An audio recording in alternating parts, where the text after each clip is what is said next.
Je sais pas quelle mère ne s'est pas un jour dit: «Mon Dieu, mais pourquoi j'ai fait des enfants? J'en peux plus, j'ai plus d'énergie et je dois encore en redonner pour d'autres alors que j'en ai plus pour moi». Et c'est sûr qu'à un moment donné, on s'est, ou alors j'ai l'air Mmh. d'une mère indigne en disant ça, je ne sais pas, mais en tout Non, cas, je suis sûre et non. certaine qu'on a tous à un moment Non, mais à un dit: moment, on se dit, «J'en peux plus».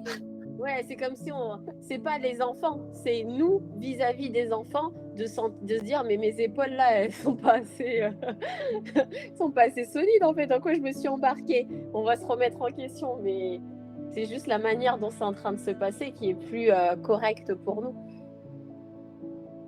C'est ça. Je passe un moment avec mes enfants parce que je dois passer un moment avec mes enfants, mais ce que j'ai envie, c'est d'avoir envie de passer, c'est ça, c'est de réussir à profiter. Ils sont là, comment je peux en profiter au maximum? Et peut-être Mmh. que, là où j'avais prévu de m'en occuper, et ben, ce sera, peut-être pas ce moment-là, peut-être que finalement je reporte ou peut-être que finalement je passe moins de temps, mais que le temps que je vais passer avec eux, ce sera du temps de qualité parce que j'ai envie qu'ils aient la maman Mmh. avec la lumière allumée, quoi. J'ai envie Ouais. pareil avec, mon mari, pareil avec, les gens que j'accompagne. J'ai l'impression que finalement je me dois de m'occuper de moi Mmh. parce qu'ils méritent d'avoir, Mmh.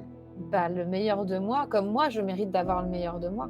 Et plus on ira nourrir, cette partie-là, plus on sera disposé pour ces autres casquettes et ces autres casquettes ne sont pas sont devenues un poids parce qu'on s'est oublié, mais à la base, ces casquettes-là, on les a choisies, on les a désirées et des fois peut-être plus que tout, on a peut-être donné beaucoup de nous-mêmes pour les obtenir et pour les avoir.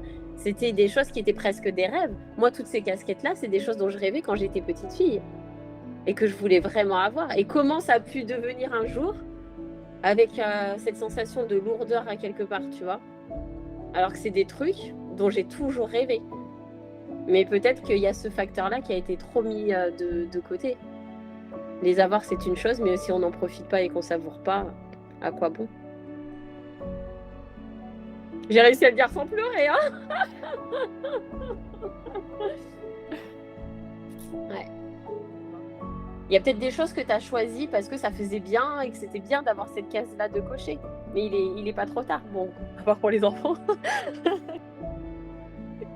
Mais en soi, s'il y a des choses où tu te rends compte qu'il y a des ajustements à faire, il y a des choses à enlever, ben, pourquoi continuer à les faire, en fait? Qu'est-ce qui fait que tu continues à les faire, en fait? Et si ces choses-là, tu les voulais et qu'aujourd'hui, il y a de la lourdeur parce qu'en fait, tu as juste la sensation de les avoir sans en profiter, bah, comment on va basculer dans: «J'ai quelque chose dont je veux profiter, comment j'en profite?» Et peut-être de revenir à qu'est-ce qui a fait que j'ai voulu ça et comment je l'imaginais. Parce qu'en fait, quand, c'est lourd, c'est juste que c'est pas en train de se passer comme on le voudrait et comment j'aimerais que ça se passe, en fait, tout ça. C'est pas: «Je veux plus, de ce mari-là, mais j'aimerais qu'avec mon mari, ça se passe comme ça». C'est pas: «Je ne veux plus de mes enfants, mais j'aimerais qu'avec mes enfants, ça se passe de cette manière-là».